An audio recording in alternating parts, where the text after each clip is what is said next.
Pre početka ovog klipa zamolili bismo vas da se subscribe-ujete na naš kanal. Belwood Radio.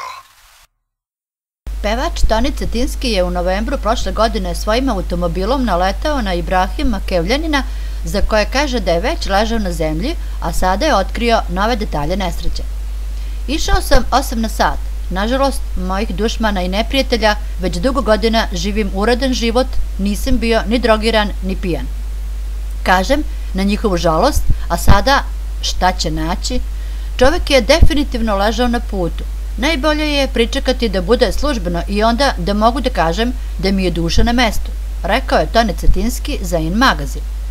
On je objasnio i da službeno još nije dobio nalaz obdukcije.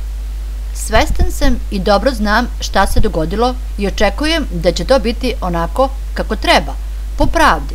Svedok mi je Bog zato što policija definitivno nije prijavila nikakav prekršaj, objasnio je Toni Cetinski.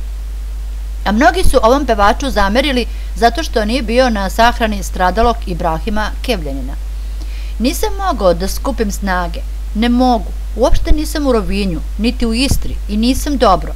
Ne želim da se ikome desi ovo što se desilo meni, pa čak ni onima koji su se usudili da insinuiraju grozne stvari, rekao je Toni za RTL. Budi uz Belwood Radio.